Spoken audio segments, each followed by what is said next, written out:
This is A Geek Leader.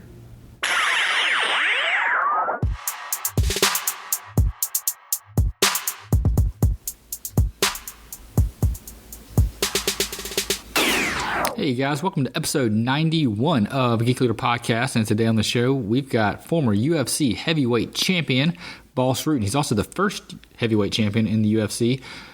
We had a great conversation. We talked about his early life, how he had to overcome some medical conditions and bullying, and what led him to become a fighter, and how he was able to maintain the mindset of a champion even after fighting was over.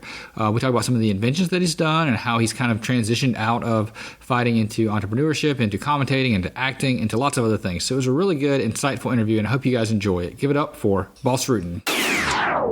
All right, today on the show, we've got Bas Rutten. Bas, I'm a huge fan of yours. I've been a fan since you were fighting back in the day, and I'm an MMA fan. So I want to start you off with a question about current events. Then I want to get back into kind of what's going on with you and kind of how you got to where you're at. What did you think about that stoppage on the TJ Dillashaw-Cejudo fight? I thought it was a little premature, and especially because TJ has been in those positions before. And came out of it and then actually won the fight. So I thought the referee should have, put that in consideration and just let it go a little bit. It was so early in the fight as well. So unfortunately for him, but hopefully there's going to be a rematch soon, very soon. Yeah, I agree 100%. In some fighters, you want to see that kind of early stoppage, but definitely not for that caliber of a fight, and not with TJ, because he got rocked in his last fight. So you definitely don't want to count him out that early.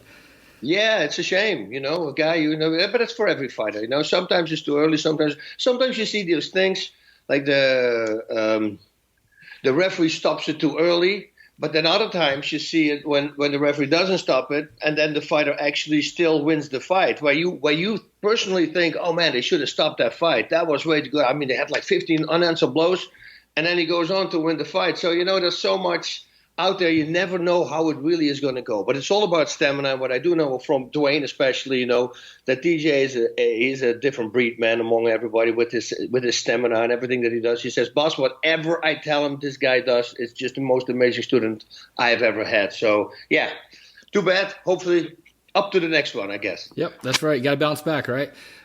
If you don't mind telling the audience just a little bit about kind of your backstory, because they may know of you as a fighter, but they may not know what you went through and how you became a fighter.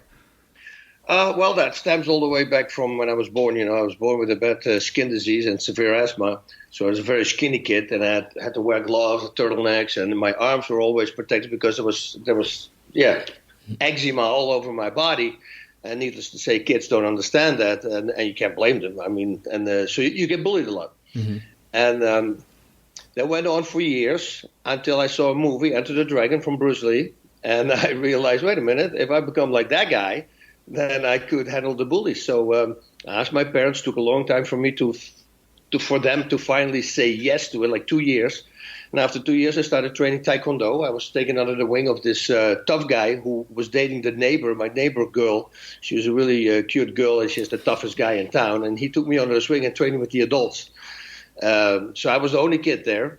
But within months, 2-3 months, I was dropping the adults. and I heard them raving and talking about me in the dressing room. So once you hear that as a kid, that is, man, did you see that kid, Boss? He dropped Jack today, and everybody's laughing, and he's getting really good. He's going so fast. So I started listening to that, but overheard him, but I listened to it. And of course, I became more confident. And then I got into a fight with the biggest bully in my gym, and I knocked him out, one punch. It was amazing. He challenged me, and he said, hey, you want to hit me, Rutten? Hey, leper. That's what they used to call me, leper. Don't watch out, your fingers don't fall off or your ear don't fall off. And I said, sure.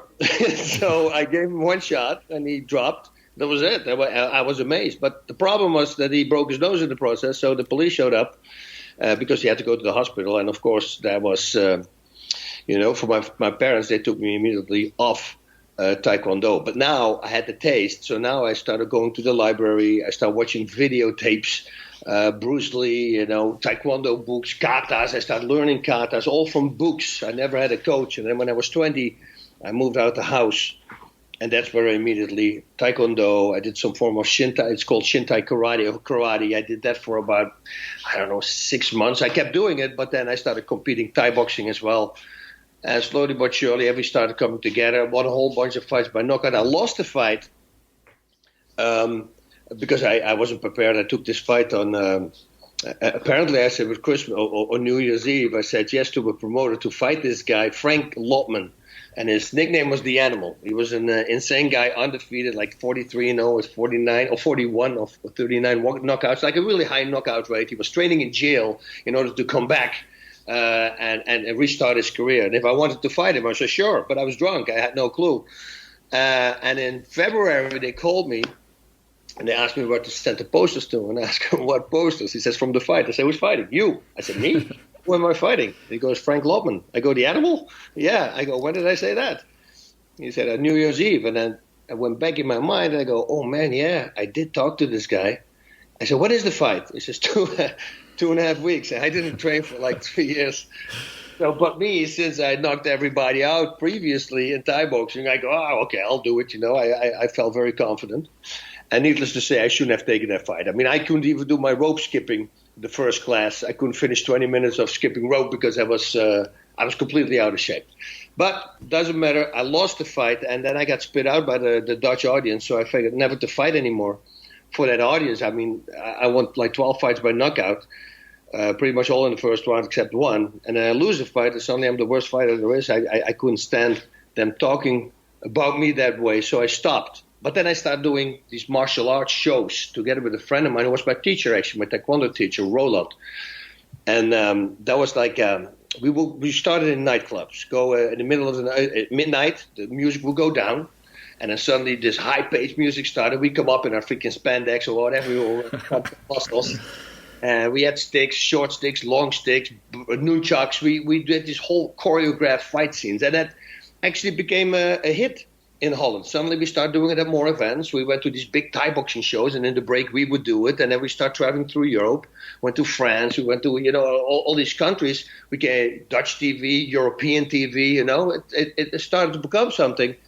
And on one of these shows, Chris Dolman was there. And Chris Dolman was the owner of the organization Rings, which is a fighting organization in Japan.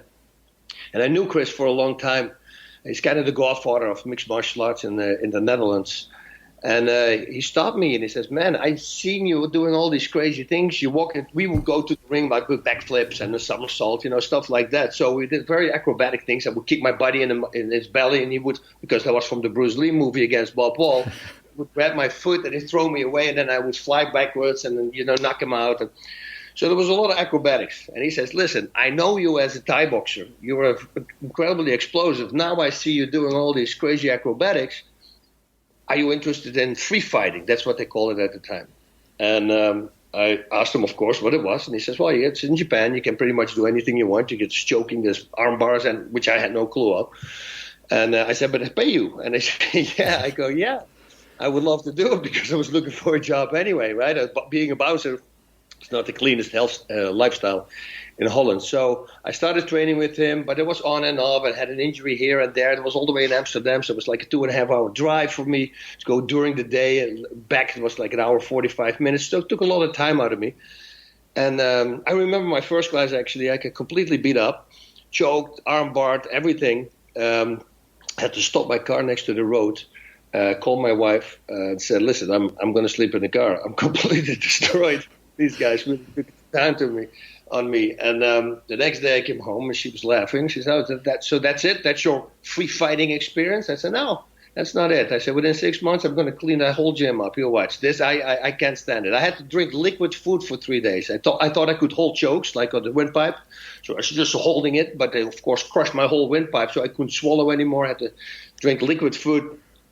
Long story short, we had injury here, injury there. Suddenly there was a telephone call from Chris Dolman, and it was weird because I never picked up my phone and the answering machine was broken. But somehow something told me to pick up the phone, so I picked it up and he says, Bas, there are scouts from Japan for a new organization called Pancrase, and they're in my gym right now. Jump in your car, come to our gym. I'll make sure they stay here because I would like them to see you, and maybe you can fight for that new organization. So I went over there, and then since he had the organization Rings, I had to spar with one of the Rings champions.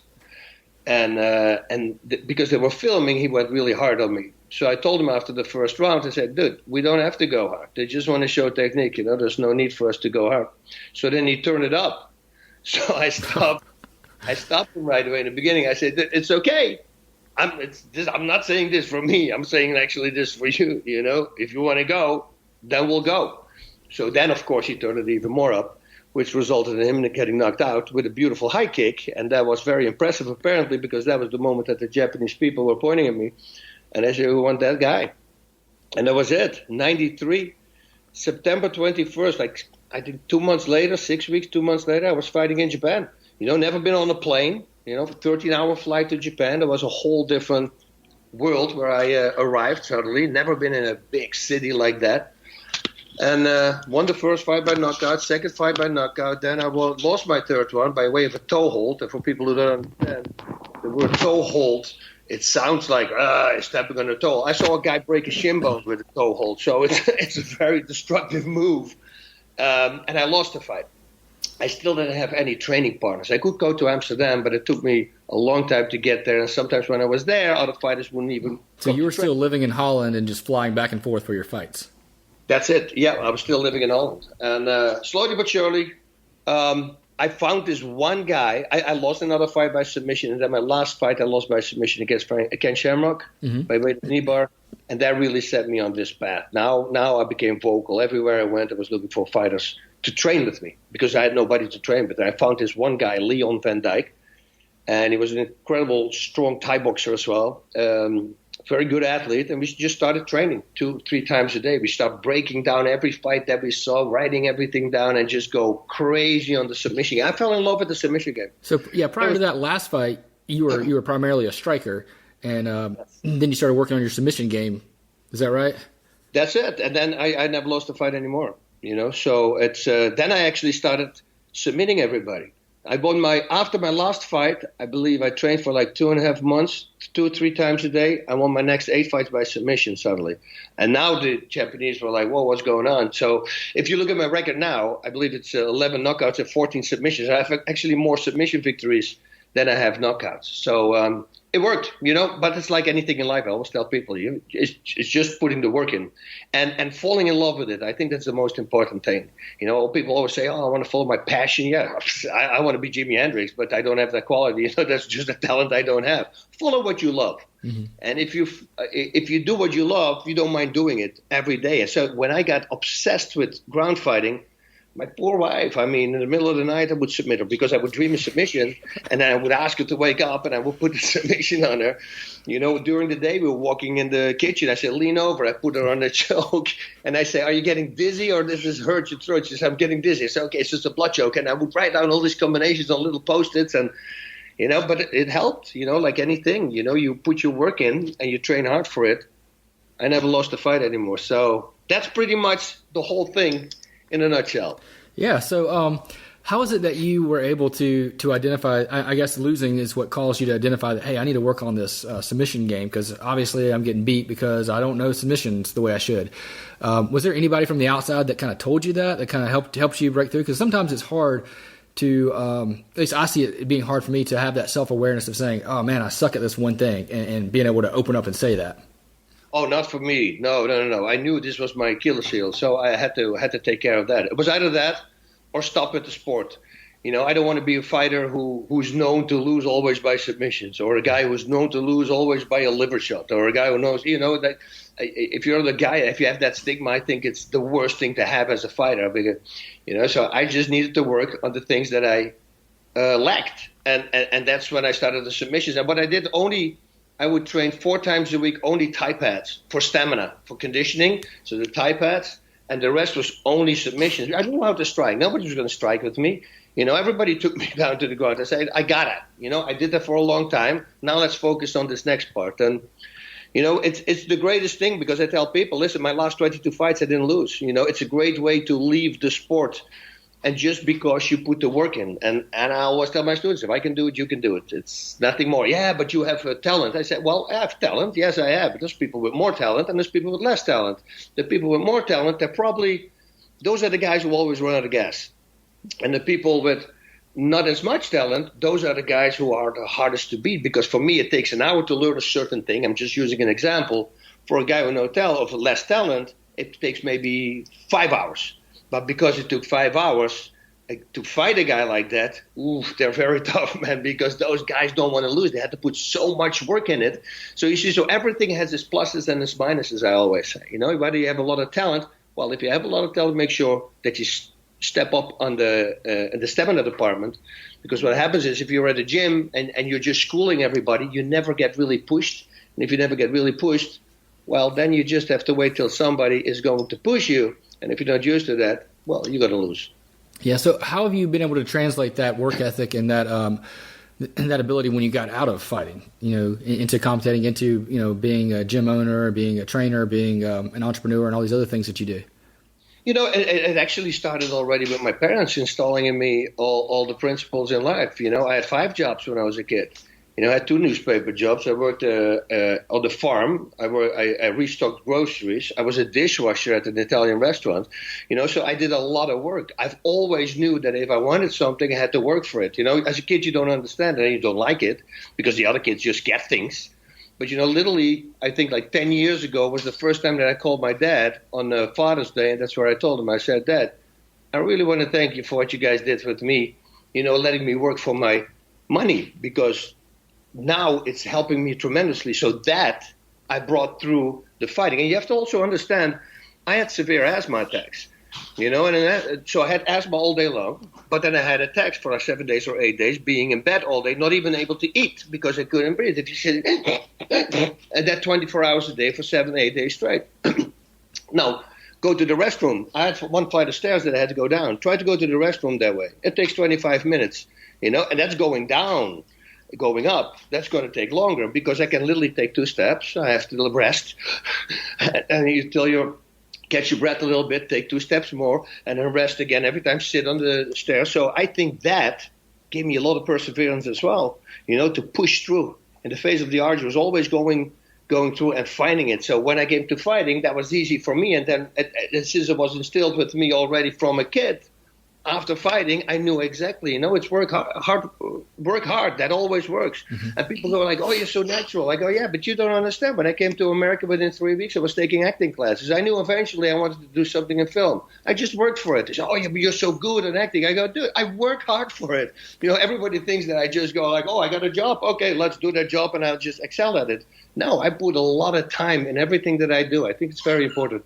Yeah, I think we see that in business too. A lot of people think that there's an overnight success that's just instant. But if you look back at almost any of those companies, you look back at Apple or even Facebook and Google, they put their time in.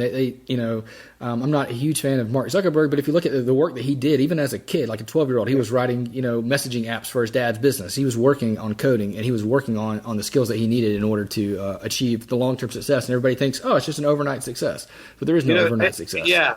I had a seminar in New York with Dwayne Ludwig, and this whole a bunch of guys were there. And there was a Dutch guy from 21 years ago, a friend of mine.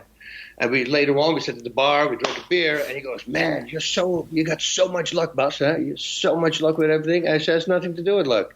Yeah, of course, there's always a little bit of luck you need. I said, it's preparation, dude. All the times, all you guys think that I do things automatically. Dude, I'm a work animal with everything, memorization, before every mover. I go when I don't need the script, trust me, because I've been doing that for the last 4 weeks, every single day, acting classes, taking acting classes, private classes. I mean, I go over to do 3 different ways because that the director is going to say, can you tone it out a little bit? Actually, I can. I already worked on that as well. So, just takes a lot of work, but hard work pays off, just like anything else. Yeah, so how is it that you motivate like somebody that you're training or somebody that you're working with to put in that hard work when they feel like they're not quite adequate, they're not quite talented enough, they don't quite have that skill set that you had in order to be a champion? It's hard. You have to get it through to them. You have to. Some people have to work hard for it, and some people have to work even harder for it, and you just have to explain that. I say, what is your goal? You want to be a champ? Yeah. Well, all the other guys who are champions and who've been there, they all did that. You cannot do it without hard work. So it's either you do that or, you lose. It's, it's very simple. It's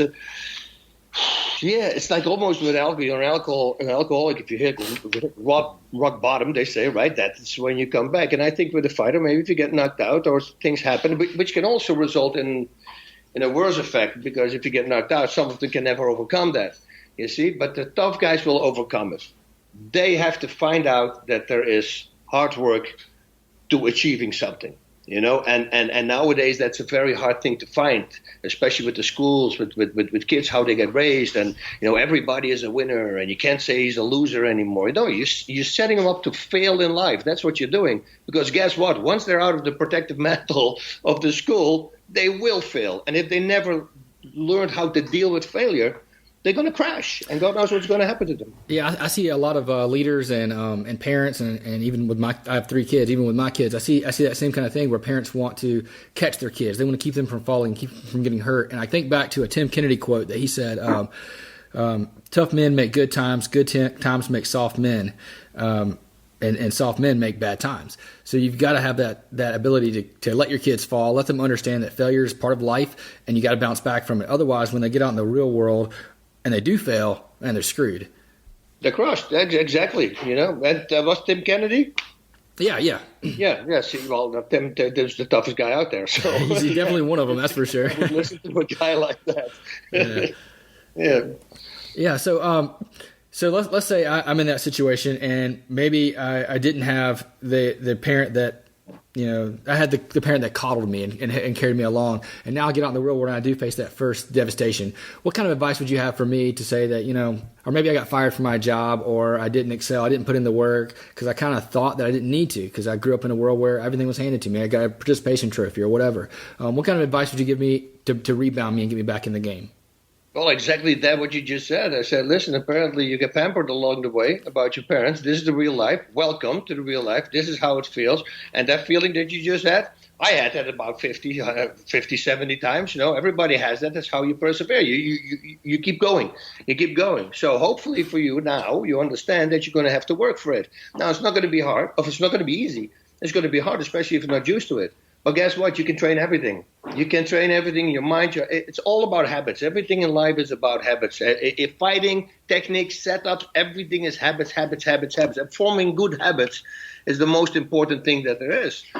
So you take a focus, you set a goal, you write it down, and this is what I'm going to do, and nothing's going to steer me away from it. Oh, you want to go out tonight? No, sorry, can't go out tonight. I got a fight coming up. I got to train. You have to set your priorities, and if you can't set your priorities, well, then you're never going to be a fighter. Yeah, you might get lucky here or one and there, and win a fight, and maybe get lucky, win a title maybe one time, but then lose it directly again. That's not really being a champ. You're going to have to defend the title a bunch of times. That's what I think it should be. But, putting hard work in and making them see it, because now you know what it feels. Do you ever like this? Do you want this feeling again? No? Well, the only reason to get out of it is to change your habits, because the habits you had before were bad habits. You have to change your habit, make them good ones. You can't replace them. You have to make them into good ones. It's very important. A lot of people try to just neglect them. That's not working either. You got to change that habit, and you change it into a good habit. Yeah, is that about if you take that bad habit and put something good in its place? Is that what you're talking about when it comes to changing habits? Yeah, and it's a good book. What is it? What is it? The Greatest Salesman of the World. It's a real cool book. I read that book. It takes 10 months to read, actually, because it's not a thick book. It's a really thin book. Matthew McConaughey was talking about it, and he's one of my favorite actors on the Actor Studio. And he said that changed his life. Like The Alchemist is a book that changed my life, and that book as well. And he said what you're doing, it's a guy who's a very good salesman, but he's getting older, and he's looking for somebody to get into his footsteps, follow in his footsteps. And he finds this one kid, and then he has these 10 scrolls. And the 10 scrolls, they are the secret to becoming a successful person. And what this kid has to do, has to read one scroll every day, 3 times a day. Now, the readings that you have are about 5 minutes, but in the morning you wake up, you read it. And then in the afternoon, you find a spot where you can take some time for yourself, you read it again. And then in the evening, just before you go to sleep, you read it again. So now you read it 3 times. But what happens is after about 15 days, you memorize the whole thing. It goes really fast. You're ingraining it in your mind. And these are all things that we kind of know, but we all steered away from. We don't really follow it. We know it, but we don't. We preach it, but we don't live by it. You see what I mean? And I just started reading that book, and one of the chapters is habits, getting good habits. And all those things I thankfully always did with myself. I'm always punctual, always on time. I'm always before the time there. Last week I was thinking about How many times did I came late?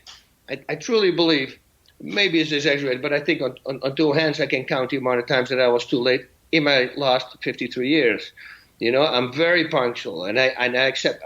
I want people to be that as well. If I train you at 1 o'clock, don't come at 1:30, because that happens one more time, I'm not going to train you anymore. It's valuable. Time is valuable. That's the only thing we never can get back. So respect people. It's all about respect. It's respect my time. I respect your time. So once you start doing it, working like that, nothing can stop you. Yeah, I'm a huge fan of habit building. There's a book that I read by Charles Duhigg, I believe, called The Power of Habit. And he kind of broke down some of the mental things that happens inside your brain whenever you develop a habit, and how like the subconscious part of your brain starts to do the activity without you even knowing it. So if you have good habits, you're going to want to do those good habits, and you'll feel bad if you don't do those good habits. Like if you get into the habit of running, I remember when I was training for a marathon, and I definitely had a habit of running all the time. And, whenever I'd miss a day or something like that, it's just like, I felt so bad. It wasn't just like a mental feeling bad. It was like my body felt bad too. It kind of affected me in a deeper sense. I do these talks for kids who go from from high school to college, right, or to work, whatever it is. And this is the last day that they're there. I talk to them, and the first thing that I start with is who woke up this morning, hit the alarm clock, slept 10 more minutes, then hit the alarm clock again, slept 10 more minutes, hit the alarm clock again, slept. Who did that? And you'll be amazed. It's 90% of the hands go up. I figured it'd be at least 50, but 90, wow. Oh, it was super. Everybody went up. It was better to ask who didn't do it, because I think there was only a few standing. And I said, that's a bad habit, guys. And because I talk about habits in that part, I say, you can break that habit tomorrow morning. It's going to cost you about a week, 10 days, and it's broke. You wake up tomorrow morning, the bell goes, and you tell yourself, as soon as the alarm goes, I sit up in my bed and I start walking out. It's the only thing you have to do. You do it 7 or 10 days, you've made it a new habit. And now you stick to the habit. But as easy as you can acquire a habit, that's as easy as you can lose it as well. Because if you, like with your running, what you said, if you don't do it one day and then the next day it's raining, I don't want to do it again, then you don't do it again. The next day you run again and you feel good. You go, oh, wow, I didn't lose anything. And that's the little devil thing that slips in. Because now the next time you're going to go, I did it last time too. And I was still okay. Now it's going to be 3 days. And guess what? Slowly but surely it's going to come to 4 days, 5 days. And then the back habit is back. It's like alcoholics, I drink one drink. After 4 months of not drinking, you drink one drink. And then the next day you go, wow, I got it under control. This is insane. Okay, let's not drink for a while. Then a week later you're going to go, I can do it. I did it last week as well. Let's take another glass. And then you can control it again. But slowly but surely, those 2 glasses become 3 glasses, or 1 glass becomes 2, 2 becomes 3. And before you know it, you're back into your old habit, and then it doesn't work anymore. So it's sticking to the habit is very important, never breaking it. Yeah, I think that's really good advice, because this is a slippery slope. Once you start to slack off on one thing, and I've seen that at work in leadership circles where, you have a good habit of doing one-on-ones with your team, but then something happens and you have to cancel in 1 week, and you don't do the one-on-ones. And then the next week comes up like, well, nothing bad happened. They're still doing their job. They're still being a good employee. Let's cancel the next one. And then before you know it, you don't have any connection with your team, and they're not doing a good job, and you don't have any idea that they're not doing a good job because you're not on top of it. Exactly. That's how it works, and it's so easy. But if everybody would understand it, life would be so much easier, right? Yeah, that's right. It's real simple. Yeah, and a lot of the big tips in life that are just, that what makes you a champion and what makes you a great leader are just little simple things that you just have to be committed to continue to do every day. That's it. You do it with everything. I was talking last time with turn signals. I always use my turn signal. If in the middle of the night I come home at 2 o'clock and in the street there's nobody behind me, I always use the turn signal. And I talked to a friend of mine, and he said he's doing the same thing. And he answered back, he says, yeah, I keep the habit a habit. Even if there's nobody behind me, I still do it, because once you stop doing it, you become loose with it. And I just really dislike people like that, And don't worry, if you're behind me or I don't need. But if I had to go on my break because you decided not to use your turn, it's just a really annoying thing, And I don't want to be that person. So we have to all take care of each other everywhere on the planet. Let's also do it in traffic, right? That's right. And I think you made a good point there. Like, it's the things that you do when nobody's watching that matters, because how you act when nobody's watching is how you act when people are watching. You build those habits. That's actually one of my quotes. A real champion, true champion, is the guy who sweats from exhaustion when nobody's watching. That's what it's all about. Pushing. Yeah. So what are you up to these days? Now that fighting's in the past, and I know you've been doing some TV, some movies, some announcing, and what's going on with you? Well, I started doing a commercial. So first of all, I made this street fighting DVD. Right, it's an hour and 45 minutes, very serious street fighting DVD what teaches you how to defend yourself on the street. Now, what I didn't know is that I make a lot of sound effects while I'm punching people in the face. And I make it a fun dang, dang, dang, bong, bong, bong. But I never knew that. And on a few instances, and there's like 4.5 minutes of that 1 hour 45 minutes, I made these sound effects. So one guy saw that videotape and he put all those sound effects one after another, and he put it in that one clip, and it's the clip that you see on online that people asking me to quote the whole time. And it became a big thing. Now, that clip, it got me so much work, you have no clue. I actually tried to find the owner of the clip, and I sent him an email, a couple of emails. They say, obviously you're a fan. I say, go to my website, pick whatever you want. I'll send you anything. I mean, I got a lot of work out of you. So thank you very much. But I never got in contact with him somehow. But, that's how pretty much everything started. And then, also going to the UFC was important to me because Japan, a lot of people, there was the hardcore people who knew me from fighting in Japan, but a lot of people here, they knew the UFC. So when I came to America, I went to the UFC. I was hoping to become the UFC heavyweight champion, which thankfully worked. And that opened a lot of doors as well. Now suddenly I was on CBS doing a show, Martial Law, and I did together with Kevin James, who was a friend of mine at the time, who also was asked to do a show. And he said, hey, let me call them and see if we can team up in the same show. That would be fun. So Kevin and I know him also for 21 years now. We became very close. And then when he had his show, he always asked me to have an appearance here and there. And then when he started doing movies, well, he put me pretty much in every movie there is. So I did also other movies. I did a short comedy, The Kingdom of Ultimate Power, which won first prize at the New York Film Festival. And that was actually the movie that convinced Sony to take me for Here Comes the Boom, because Here Comes the Boom, it was a supporting actor part. And they said, hey, he's a fighter. I don't know if he can carry that part. And he says, watch this movie. So he gave him the movie, what was it? Kingdom of Ultimate Power. And that character is pretty much the guy. I had to tone it down a little bit, but it's pretty much the guy that you saw Nico in Here Comes the Boom. And when they saw the movie, they say, oh, yeah, okay, he can do it. So thankfully, I did that short comedy, and it worked out. Awesome. And so you have a product that helps you with asthma or helps people with asthma called the O2 Trainer. Can you talk a little bit about how you went about, building that product, creating it, going through the process of marketing it and selling it and all that good stuff? So I came up with the idea when I was 14 years old, because I was a severe asthma patient, and I also did track and field. I wanted to become the next Bruce Jenner, believe it or not, the decathlon. Yeah, he was the 1976 gold medalist decathlon, and that was my thing. I wanted to do that as well. Running, of course, that was always hard with the asthma. So the 1,500 meters was a hard exercise for me to do. But what I realized is after an asthma attack, if I would be a week or 8 days in bed, and I would resume my track and field, I would always break my running times. And it drove me nuts. I go like, what is it? Is it the medication I take? Or why do I run better after an attack? Until I went to the doctor's office. I spent a lot of time there, breathing exercises every week. And the first time I noticed a drawing of a pair of lungs on the wall in a frame, a poster.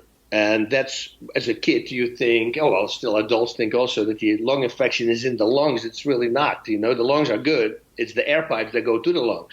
And they showed an infected air pipe and a healthy air pipe. And the infected one was closed, and the other one was open. And I'm looking, and the light bulb goes off. I go, oh, man, I've been working out my lungs for like 7 or 8 days straight. I've been pulling air through an infected area. It needs a lot of power to pull that air through. Then when the infection is gone, it's much easier for me to breathe because I just make my inspiratory system stronger. Why don't I come up with something that controls the air intake? So I start experimenting with coins with holes in them. We used to go to France on a holiday, and they had coins with holes in them. I would put them in front of my teeth, and I try to breathe through the hole and then out through my nose. But of course, that's very dangerous, because once you open your mouth and you swallow the thing, or it shoots in your lung, you're dead, right? So, but it stayed in my head. I got to train for it. And then many times here in America, you go to parties and people say, oh, I got this invention. You talk about, I have an idea. And every time when I would mention my invention, everybody goes like, dude, you got to make that thing. that's a really good idea. And then I believe it was Vanderlei Silva was on The Ultimate Fighter. He was training guys with a snorkel, breathing. And apparently swimmers do that as well, breathing exercise. But that's go through the tube. You're rebreathing carbon dioxide also then. So I didn't think that was really good. But they said, hey, boss, my telephone went nuts that evening because everybody was watching. And they said, you got to make that thing because somebody's going to come up with it. The Routenizer. That was the original name of the O2 trainer. The Routenizer. And so I started making it. And I got a prototype. And man, I'm training with the thing 2.5 weeks and my asthma's gone. Completely cleared. You have to understand, as an asthma patient, I had to carry an inhaler wherever I go. Always. Because if I would talk to you and I would sneeze violently, like 2 or 3 times, my lungs are closing, I need to spray them up. If I have to take a sprint for 50 meters, it's okay. And then 2 minutes later, lungs would close. It's exercise-induced asthma. Pretty much every asthma patient has the same, what I'm now talking about. So I always need to carry an inhaler with me. So the freedom I got, every single fight, world titles, what doesn't matter, always need to spray my lungs open in the dressing room. So suddenly to be freed from that, I go, wow, I got something good. So this is great for asthma patients, but you can only imagine what I can do to healthy people because you're going to get bigger and stronger lungs. So I started making, asthma was gone, and then I realized, wait a minute, I sent one to my friend in Holland. He had asthma as well. He called me back 8 days. Asthma's gone. He sells them actually right now in Europe because he's a believer, of course. And until now, we have like 100% success rate. The people who are doing it, it's just it takes about 4 minutes or less. I do it now in 3 because I got much stronger with it, so I can pull air in really fast. It's 3 minutes a day. It's literally. And it will help you with stamina, helps you with everything. I went to Belisa Vranic. She's a world-renowned breathing expert, and she talks to everybody. We run the same circles a little bit. She tells military, firefighters, all these people to breathe. It's very important to stay calm and to breathe in. And she found the product, and she says, man, this is a really great product. So a friend of mine set her up. I went to her in New York when I was shooting the show, and the first thing she did was measuring my chest. So she measured my chest, and then she asked me to inhale, and she wants to see what the difference is. And the more you can expand, the more air you can pull in your lungs, because that's how lungs work. The lungs kind of don't do anything, but between the body and the lungs, there's a vacuum. So when you expand your chest, that's how the lungs go open. So you're breathing using your core, your diaphragm. That's how you breathe. And so I knew right away what she was doing. She wanted to see how much I could expand. She freaked out. She measures it again. She gets 1 second. And she runs out. And she comes back with another doctor. I say, okay, what's going on? She says, if I don't call him and I tell him the results, he's never going to believe it. She says, normally when I measure somebody, their expansion, when they break the record in the past, they break it with like an eighth of an inch or a quarter of an inch. You just had almost more than 2-inch expansion, and we found out it's because the inhaling, it's restricted inhaling. So what it does, it uses the outside muscles of your core to pull the core open. And now we realize it because of the O2 trainer, I can do that. It will help me expand more. So now I had another thing in my pocket that I can say, hey, it makes your lungs actually bigger. A lot of people claim that, but you can't claim that. And another great thing that does, it's great for singers. It's great for people who have to speak. You're getting a very loud voice. That's a quality. Actually, my first of my wife said that to me in the restaurant when I was training with the prototype. She goes every time, she said, keep your voice down, keep your voice down. I'm not talking loud. What's going on? And then I realized it's the freaking O2 trainer. It was making my voice way more powerful. Now, a manager of a lawyer that I know, a lawyer friend, he read an article about my competition. I will not use their name, but the competition, they wrote a review about it. He says, did you read the review? I said, no, but I guess it's really bad because he controls the air in and out, which is not a good thing. And he said, yeah, it's a horrible article. I said, find the writer of that article. I sent him an O2 trainer. He goes, yeah, but what if your O2 trainer is not going to be good? I said, it's curing asthma. I'm not worried. Trust me, this is going to be good. So he finds the guy, calls the guy, and he says, hey, I'm representing Bas Rutten. And the guy stops him, and he says, oh, the O2 trainer. We're already using that. Now, this guy trains Usain Bolt. He trains 3 other gold medalists from the last Olympics. This is a super famous guy who's using inspiratory muscle training, the O2 trainer. So once I got in contact with him, he gave me the idea to do the breathing exercise. This is what Usain Bolt does. He does only in the morning, he wakes up and does 30 breathing exercises, or 30 repetitions of that. I used to train with it. I put because the device is a very simple device. It has two pieces. Oh, I have it right here. This device, because I put it always here, because every day I do it, actually. And I post about it also. I have a special Facebook post where I post a time-lapse of this so people know that I'm doing it, so hopefully it inspires them to do it as well. This cap, this has a little hole in it, right? Now, this side comes with all different sizes hole. That big hole you see, that's how it starts. It's 15 millimeter, and it goes 14, 13, 12, 11, all the way to 1 millimeter. This is number 11. This side has a flap on it. Oh, here we go. A flap on it. So if I exhale, the air goes out. But if I inhale, this closes, which forces me to breathe into this side. So now I can control the air intake. So my basic concept was, I'm going to start training with, like, say, cap number 4, which is only a little bit smaller than this big cap here, and then do my normal running exercises. Once I feel that my body pulls in the same amount of air that it had before using this thing, I go to a 1 millimeter smaller hole. I take the cap off, I put the new cap on, and then 1 millimeter smaller. Slowly but surely, with baby steps, you get your inspiratory system stronger. And it cured me from my asthma. So it worked perfectly. But when I talked to the guy from Usain Bolt, he says, no, you only have to do breathing exercises with it. And he says, Bas, he has 18 published medical journals. That means it's clinically proven. You see those products. I always talk about this on a podcast when somebody says, oh, it's clinically tested. Yeah, don't buy the product. Why wouldn't you buy the product? Because it's tested. If the test would have been great, it would have said clinically proven. If it's tested, it doesn't mean anything. It's just a way to trigger somebody at home and go, oh, clinically. They see the word clinically. Oh, I got to buy it. It's clinically tested. Yeah, it's tested. What was the result of the test? That's what I want to know. Now, if you have a published medical journal, that's a 100% proof of what it is. So once he said that and told me that there's a better thing even with it that you can do. He says, if you do this twice a day, for 6 weeks, and after 6 weeks you can maintain it by doing it once a day, you take care of all the lactic acid in your core. And people think, what is that going to do? That's going to do everything for you. That's why you don't get tired in training, but you are getting tired in fighting faster, because everything is getting tight. So if you work your core, it's like pumping your muscles, right? If you train biceps, your muscles blow up with blood. But it's the same in the core, because you're working out your core, you're breathing fast in and out, you're working those muscles. Well, guess what? They pump up, not only to the front, but also inside. So now the space that you have for your lungs suddenly gets a little tighter, because the muscles are pumped around that. Doing it twice a day for 6 weeks will take care of that problem, takes care of all the lactic acid, so your lungs can keep breathing and constantly be at their 100% level. So that's why it's so effective. So, yeah, all those things together, now we really start to find out, people really start looking into it because they see the results. And the results are literally 10 days. You don't use your inhaler anymore, or 90% less. And I have a special Facebook account, Bas Rutten's O2 Bootcamp. You have to be a member of, so you have to send in a request. But, that's where people who have auto trainers come to, and they can see me doing every day on a time lapse that I do the 30 repetitions. And if they have questions, I ask them the questions as well. Awesome. Yeah, I saw on Amazon, I went and checked it out. It's got like a ton of like positive reviews and all these people that are just, their life was changed by this. So that's an awesome product. Thank you. Yeah. No, I'm so happy also that it cured my asthma, and there you go again, you see. So now you had something that was my Achilles heel, but I made a product out of it that helps people now who have the same Achilles heel.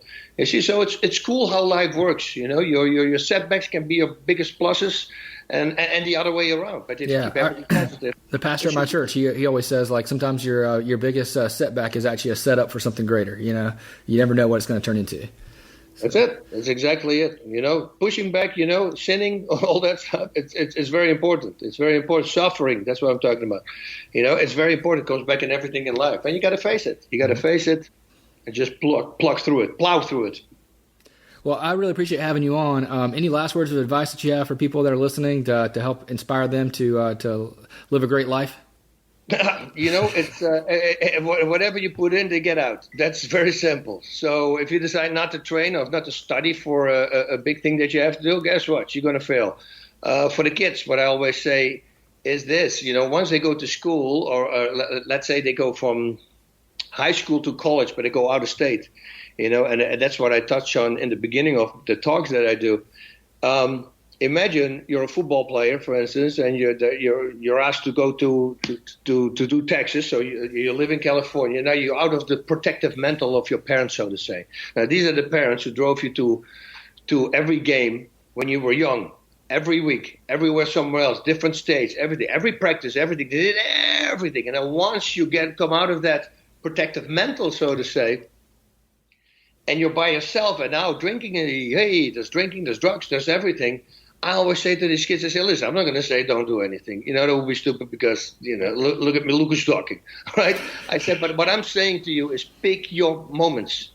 I said, because even if you don't have a game, let's say on Friday there's a big party, and on Saturday morning early you have training, football. But now you were talking college. Now we're talking about the best guys on the planet going to that college, or in America, going to that college to play football.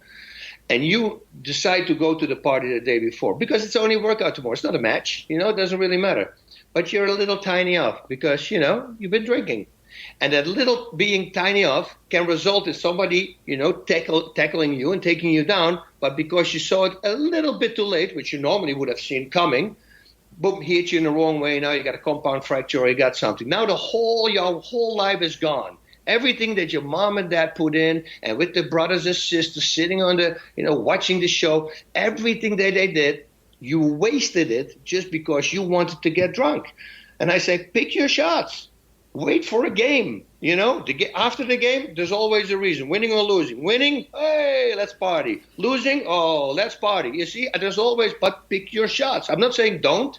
Just watch out when you do it. If you pick your shots, and always make sure that if you practice or fight that you're 100% prepared, then nothing can go wrong. You can never blame it on anything else. It's so easy to blame I shouldn't have drank yesterday. Guess what? You did that. So blame it on you because you decided to do that. It's not because you did that. It's like the alcoholic and the non-alcoholic who are leaving a bar. And let's say it's here in Malibu, PCH. They have two options. They can take PCH and they can, Santa Monica Freeway. Let's say that. So they both leave. They both go out. Well, the guy who's not an alcoholic gets stopped. He had too much to drink. And they gave him a ticket. And he's going, yeah, that's stupid. I should have never drank. That was the dumbest thing I've ever did. The alcoholic is different. The alcoholic gets stopped.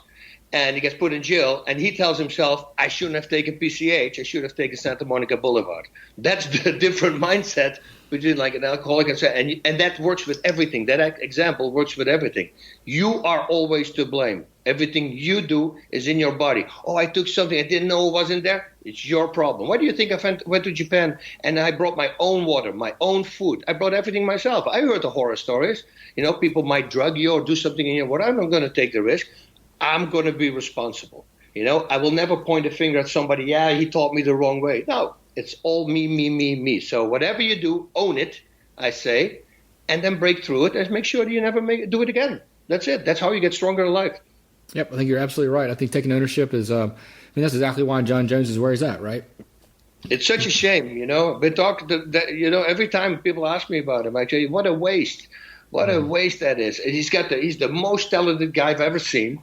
He can go in history as the best guy ever. Why not attach a really good persona to this? Yeah. Hopefully he can turn it around, though. Hopefully he's got time. No, but this is listen. After the second time, I wanted him to turn around, right? Not after the third or fourth time, And it's still good. It's still good because now people can see that even the great athletes like him can also fall. We all fall, man. Everybody has their vices. We all have it. You just have to figure out what vice it is and then say no anymore. But it takes strength to say no. It's to say no to suffering. There we go again. Whether you're religious, I'm very religious as well. So it's facing it and doing it. That's the only way to get out of it. If you don't change it, it will never change. I have a cousin like that. It doesn't change his habit. The last 20 years, it's the same. Up, down, up, down, up, down. I go, dude, you don't change. It's insanity. That's literally the definition of insanity. Doing it again over and over. Don't change it. And then same mistake. You have to change. So everybody can do this. It's just doing it, which, again, is very hard in this day and age because of these stupid things here. Everything takes up that time. I'm actually doing, they call it Exodus 90 right now. Mm-hmm. It's 3 months I detach from everything. So this is only day 5 today. I got 90 days to go. There's no alcohol. There's no sugars. There's no eating in between meals. There's only cold showers. Oh, this was funny. It says short cold showers. I say short. I say, you're taking my warm shower away, and now you want me to make the cold shower short? Are you kidding? But you're detaching. No internet, no phones. I can use internet and phone, baby. What? I can use internet and phone, but only for like business or my work or for a house. You may have to pay bills or something. That's the only way. I can't surf the internet, can't watch TV, can't watch the game. I went yesterday to the game. I might have glanced here and there, but I was constantly talking to my friends. You detach yourself from everything, because what people don't realize is we're super addicted to this thing. My last message that I had, I spent 4.5 hours screen time per day on this thing. Man. I cannot even understand it. I'm 4.5 hours on the freaking thing. So now, already in day 5, my mind is so clear. This is the 5th day. If you read the reviews from these people who are doing it, it's insanity. Everybody who went through it and made it, they said your life becomes so much better. You realize that you were all addicted to all these little things that people need, the likes that we need. How many people saw this video? It is such a stupidity, and we're all living according. And in schools, it's the worst, because in schools, if you don't have as many likes, you're not as popular. It's the dumbest thing on the planet, but everybody's doing it. Step away from it. And don't get me wrong, like 9:30, started this interview. Around 9 o'clock is the time that I turn my computer on. I'm up at 5:30. Everything at 5:30 between 9 is without social media, without everything. It's only for me. It's only for God. The things that I do, meditation, prayer, everything, stretching. Sometimes I walk the dog on a big hike. I'm done at 9 o'clock, and I already spent 3.5 hours on myself. So it's an eye opener for me. That felt so good. So when they came with the Exodus and say, okay, now you got to do this whole day, I go, okay, I'm in. I would love to do this. That's awesome. Yeah, I might have to check that challenge out, because that sounds like it's super hard, but oh my God, beneficial. Exodus 90. Google it, and then and it's cool because they bring you through the Exodus. When they left Egypt and they went through the whole desert, and that's 90 days. With Moses and all that stuff. So they keep you informed. Oh, this is what happened that day. It's really cool once you're doing it, and you will notice in days. Now, don't get me wrong. I think in a couple of weeks it's going to be very hard. I already not watching TV is a very hard thing to do because the TV is always on. Now I have to steer away. That's why my noise cancelling headset is right here, because if somebody's watching TV, I put it on. I put a book on my computer, or I read a book on my phone, or I get a book, a hard copy, but not watching. And man, it's freeing you up. Yeah, look into it. It's awesome. Yeah, definitely will. Well, thanks so much. I appreciate it. And how can people find out more about stuff you're doing and connect with you? Like especially now it's a little lower, right? Because I'm disconnected from everything. But I do answer a few here and there. What I also do is like post videos on Facebook once every few days, like a fighting thing, because it's still my work. It's still and I'm allowed to do that, But interacting with them, once they start reacting, I'm not going to interact with them. So if people are interacting, asking me questions, please know this is the reason I'm not answering back, because I just want to disconnect. So go to Facebook, which is facebook.com Bas Rutten, with one S, by the way. It's not Bass. That's a fish. I'm Bas, B-A-S. And then on Twitter, it's Bas Rutten MMA, and the same on Instagram. So, yeah, don't expect a lot from me on social media. I've never been that guy at the beginning, but, I really toned it down lately as well, especially now then. All right. Well, thanks so much. It's been great talking to you. You're welcome. Thank you. Godspeed. Well, guys, I hope you guys enjoyed that episode with Bas Rutten, UFC heavyweight champ, or former UFC heavyweight champ. It was a great conversation. I really liked talking to him. He had a lot of insight as far as how to maintain some of the good habits that you have to be a champion, and how to overcome adversity like he did in his life. And if you don't mind, just heading over to iTunes, leave me a rating and review, or to Twitter to share, and to let Bas know that you appreciated him coming on the show. Thanks so much.